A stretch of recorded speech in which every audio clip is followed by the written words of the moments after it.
10 senedir bu berberlik işini yapıyorum. Pandemiden dolayı da artık bitme noktasına geldim. Meslektaşlarımız var, komple bomboş bir şekilde dükkanda bekliyoruz ki bir tane iki tane şey yapalım. Yaş sınırlamasına koydu. 65'i yasakladı, 20 yaşın altını yasakladı. Okullarımız kapalı bir şekilde. Zaten esnaf bitme noktasında olduğumuz halde üstüne bir de bu pandemi çıktı. Müşteri bekliyoruz ki müşteri gelsin. 2 tane, 3 tane adamı tıraş edek. Akşam evimize ekmeğimizi götürek. Bağkurumuz, şeylerimiz, hepsi krediler üstüne bindi. Bizi de artık bunaltma noktasına geldik.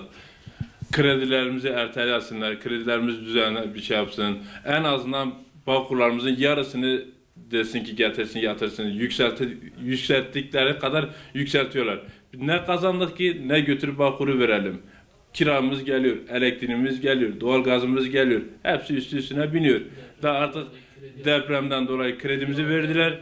Şimdi de onu ertelenmesini istiyoruz. Yani elinden geliyorsa ertelensin. Berber mesleğimiz ilçede şu anda 25-30 sene berber var. Daha artık yeterli bir şekilde dur demesi lazım. Belediyemiz bunu durdurması lazım. En azından bu belli meslektaşlarımız kuaför olsun, çerez olsun, şeyler olsun en az 50 metre 500 metre bir şekilde mesafe koysun. Yeterli bir şekilde de millet bitişine geliyor, utanıyor ki yanıma gelip tıraş olsun. Adam diyor senin bitişinde diyor berber var. Sana mı geleyim, ona mı gideyim?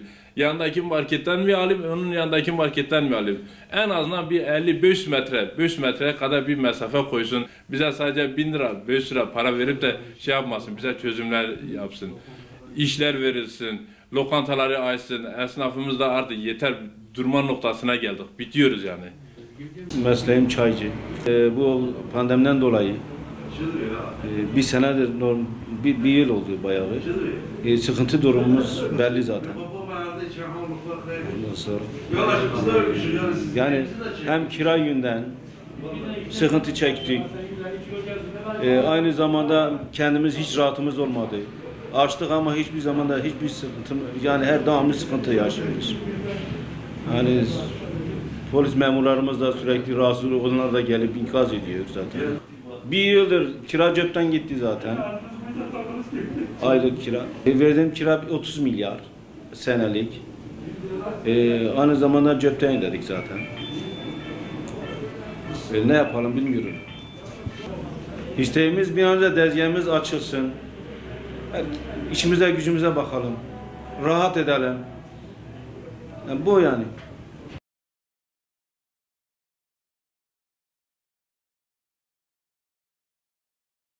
Deprem yaşadık, sıkıntılarımız var. Pandemiden dolayı daha da yükseldi. Verilen krediler var, ertelenmesini istiyoruz. Giresun'da yapılan depremlerde İBE yapıldı. Aynısını Elazığ içinde uygulanmasını istiyoruz. Yani sonuçta Türkiye'nin ili ise Elazığ'da Türkiye'nin bir ilidir. Orada ne yapıldıysa burada da yapılmasını istiyoruz. Sıkıntılarımız var. Mesela biz Kuvancar ilçesi olarak belediyeden bir isteğimiz var. Kuvancar açık pazara dönüşmüş.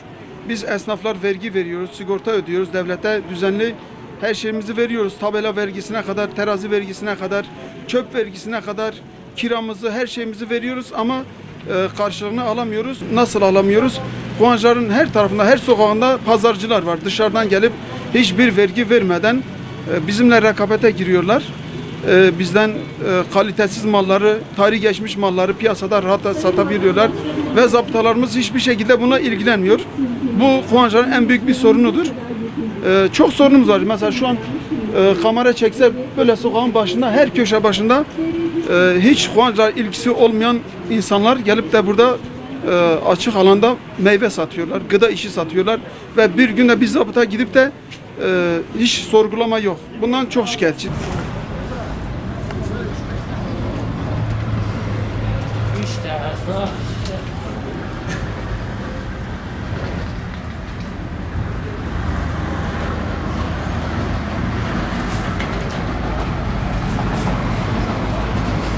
Balıkçıyım. Yazın elektrik teknisyeni olarak görev yapmaktayım.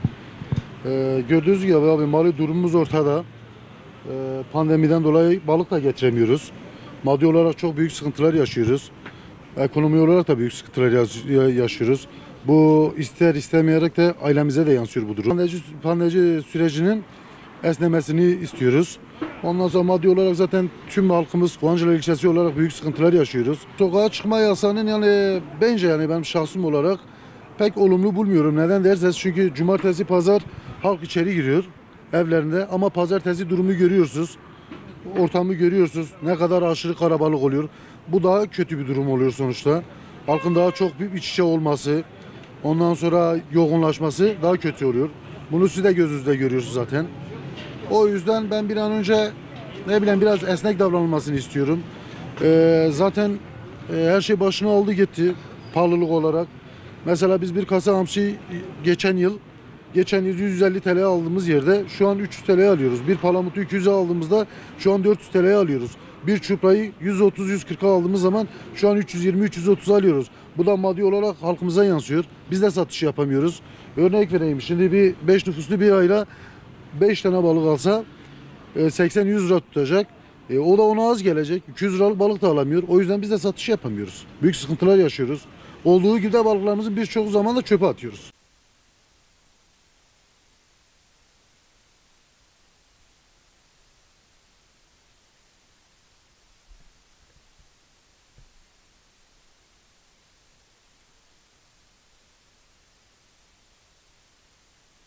Kovancılar esnaflarındayız. 50-40 yıldır bu işi yapıyoruz. Marketlerde çok sıkıntı var. Fiyatlar günden mesela bu çay gelişi ikisi de aynı fiyatı. 28 lira geliyor. Bunu satıyor 35 liraya. Bunu satıyor 30 liraya. Ya bunun gelişi aynı fiyatı. Niye öyle yapıyorsunuz yani? Yani bu hepsi yağ var. Yine aynı yağ. Yine aynı şekil. Bir yağı alıyor 30 liraya satıyor. Mesela 60 lira yapıyor. Diğer yağı 75 lira yapıyor. Ya bunun gelişi aynıdır.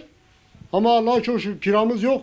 Ama bu kira şeylerine de bu çözüm bulsunlar yani. Kovancılar esnafı bak kira hepsi euro dolar diyorlar. Gitti hepsi bir şey göstermiyorlar. Şimdi kira mesela devlet yardım ediyor. Ama kira sözleşmeleri yapsınlar da bakalım kiralar nerede kaç bin liradır. Kira hepsi git ana yolda bak bir sor gidin esnaflara bakın kaç bin lira veriyorlar. Kiralar 3 bin 4 bin liradır. Git ana cadde belediye caddesine gidin. Görün kira kaç bin liradır. Ama Allah aşkına benim kiram yok. Sadece bak adam bir 10 lira limon satıyordular. Biraz önce buradan geçtiler. Ama bak buradan gidin sebze alında adam açık sebze pekmez satıyor. Bunu hepsini açık satıyor. Ben bunu rica ederim bunu önlemli alsınlar. Açık zeytin satıyorlar burada. Hepsi internete gitsin hepsi görüyorlar benim sayfamda. Hepsinde de var adam gelir. Bunu bir çay mesela mercimek getiriyor. Adam bunu hepsini açıkta satıyorlar. Bunu önemli alsınlar. Bak gitsin sebze alında yapsın adam gelmiş çökeli satıyordu ya. Adam çökeli ya da açık çökeli satıyordu. Ya ne yağı olduğunu kimse bilmiyordu bunu. Hepsi önemli alsınlar bunu yani. Bize de yazık ya. Biz vergimize bak.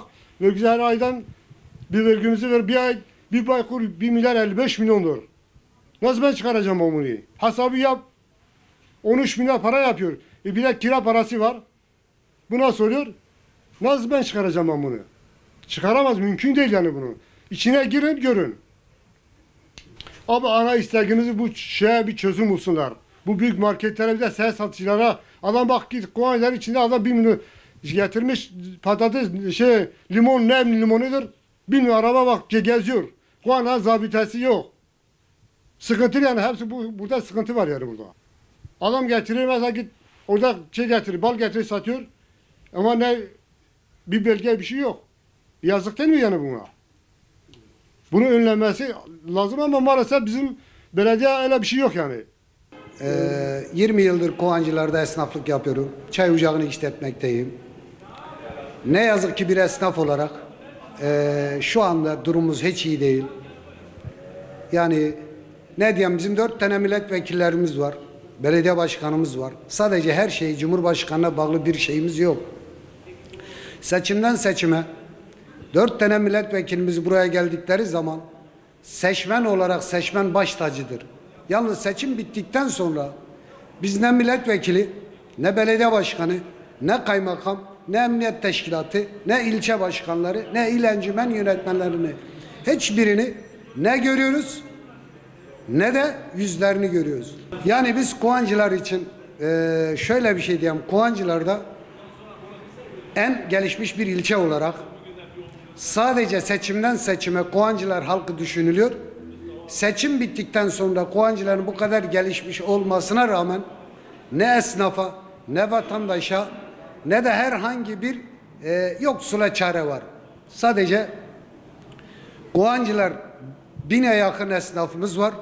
Bir tek bizi bir esnaf sanatkarlar başkanı tek başına bırakmışlar. Bir esnaf sanatkarlar başkanı bugün Kovancılar'da 1000 tane esnafa ne yapabilir? Ne devlettir, ne hükümettir. Ne 4 tane milletvekillerimiz, belediye başkanımız. Bugün 2. dönemdir. Biz oy verip de seçiyoruz belediye başkanı Hacı Akpınar'ı.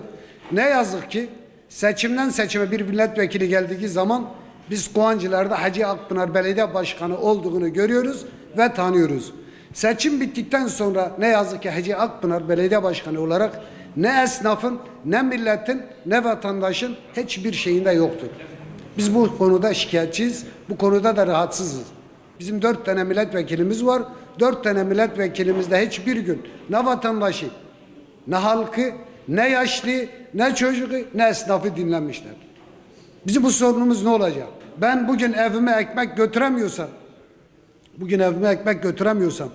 en kısa zamanda nasıl bu dünyadan göçüp gitmeyi düşünüyorum. Neden? Çünkü ben evde çala çocuğum var. Ben bunlara 2 tane ekmek götürmek zorundayım. Ama ne yazık ki bu imkan yok bizde. Devletime sesleniyorum, milletime sesleniyorum, Cumhurbaşkanımıza sesleniyorum. Biz senin yüzünden oy verdiğimiz 4 tane milletvekili ve Hacı Akpınar Belediye Başkanı dediğimiz şahıs 3 tane il encümeni. Bugün Kovancılar merkezinde bir tek vatandaş desin ki biz yüzlerini görmüşüm. Desinler ki ben diyeyim ki eyvallah, ben yalancıyım. Ama hiçbirinin yüzünü göremiyoruz. Bu konuda çok şikayetçiyiz ve rahatsızız.